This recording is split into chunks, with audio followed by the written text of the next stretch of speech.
about the transition. So if you want to learn more, go to myred.unl.edu. We'll be getting tutorials out there hopefully in the next couple days for students to view. So if you go out there now and click on a tutorial, you're going to probably not find anything, but hopefully next day. Thank you very much for your time, and I hope you all enjoy your ASUN experience.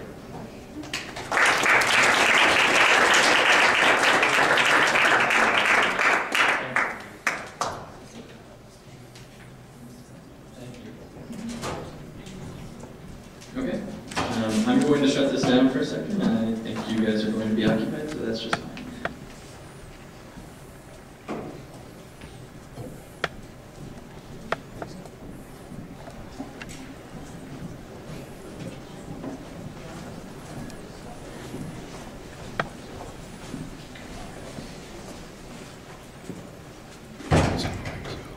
Mortarboard is the only National Honor Society at the University of Nebraska-Lincoln, honoring senior college students for outstanding ability and achievement in the areas of scholarship, leadership, and service.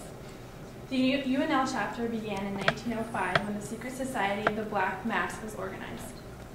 Today there are more than 225,000 initiated Mortarboard members on over 225 college campuses throughout the nation.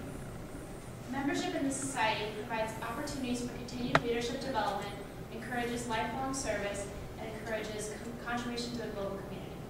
Each spring, new members are tapped into Mortarboard by their peers in recognition of their outstanding scholarship, leadership, and service to the university and the community.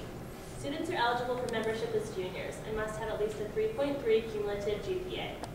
Mortarboard also invites outstanding freshmen, sophomores, and seniors to apply for recognition as a Mortarboard notable. Applications are now available online at unl.edu/mb. Completed applications are due January 22nd. We will be watching.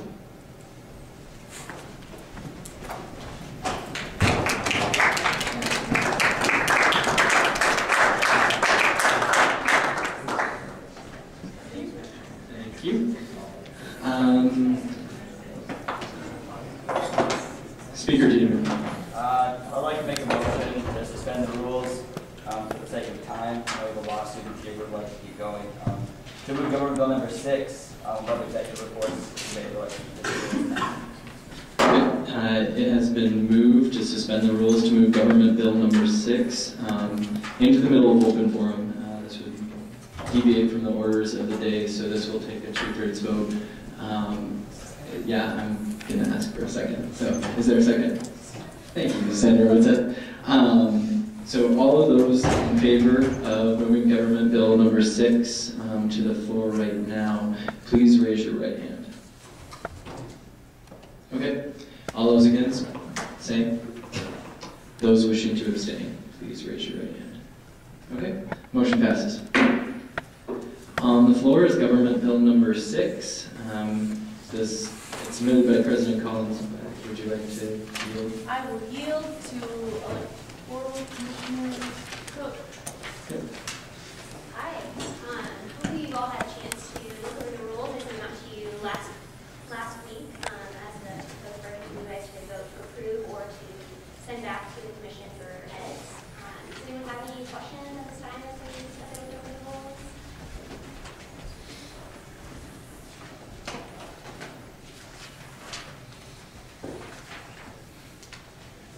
Anyone like to discuss any portion of them in more detail?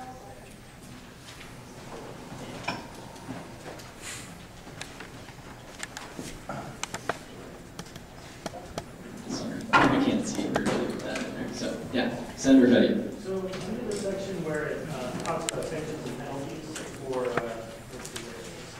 it's Article 3, the election responsibilities, and then,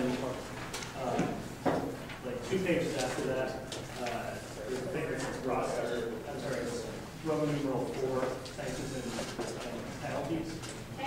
Okay. It says the commission may establish and enforce whatever sanctions and penalties it deems appropriate for violations of the rules or policies within its jurisdiction. Is there a dollar limit of any sort on the fines? Does fines or? No, there's not. Okay. I was just curious. They're usually $10 is what they use. Speaker Teeman. Under the campaign regulations, regulations, the campaign activities. I know there's a change for electronic campaign material. Is that to control things like Facebook and such? Or is Facebook is a public, public forum, so, right. I mean, actually, we have no jurisdiction over, the internet, but we just wanted to make the distinction that there are differences between what we're calling tangible campaign material, which is posters, buttons, T-shirts, signs, and those sort of things, versus like electronic campaign material. And just to note that the tangible, the rules of not being, you can't wear it or something like just recognizing that there's a distinction between the two, and that we do have governance over, email and those types of things that would be deemed electronic campaign materials. Okay.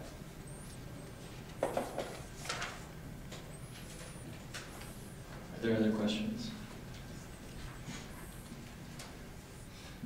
Just going to open it up for debate and questions then. So there are, if that's okay, or yeah, okay, yeah. Is there any discussion or questions?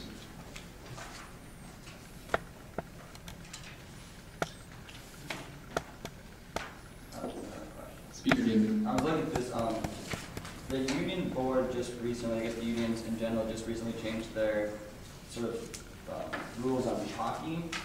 Okay. Is that going to be falling here, or does it just say to comply with the union rules? Because I know there's a fine now associated with it.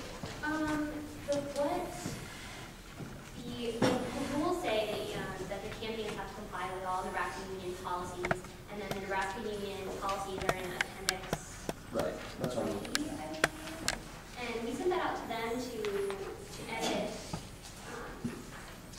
So I don't believe they sent back. They did not send back a fine in their edits to these rules. So at this time, I would say.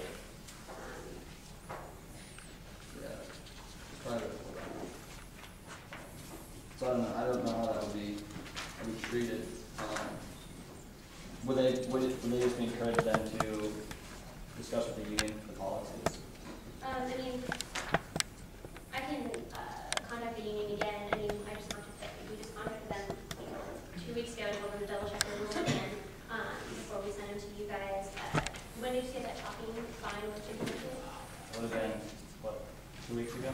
2 weeks ago, something like that.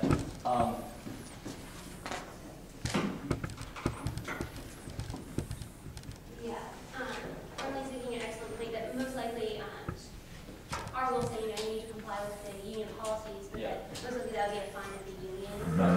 Enforced and not. So the campaign would still be subject to it. right. So there will be no additional fines according to this new rule. Okay.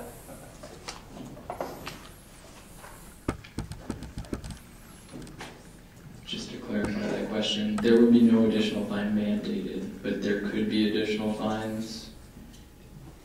Okay, yeah, so the way it works is that the Electoral Commission rules say that you must comply, the campaigns must comply with the Nebraska union policies. So if you chalk incorrectly and the union board catches you, they can assess a fine.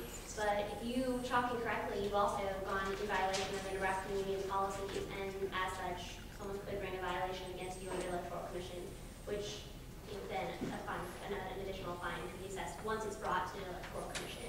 But there would have to be that extra step of bringing it before the commission.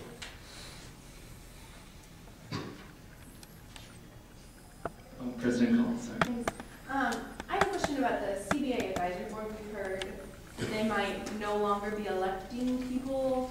I don't know that anyone really knows the status. I don't think CBA even knows the status, but what would happen should something else change? I don't know if everyone has heard that ASUN elections are actually not the mandated and required process for electing advisory boards. We provide, as a courtesy to advisory boards, a way to facilitate their member elections. They do this by telling us in their bylaws that they have approved the ASUN general election to be the forum under which their members are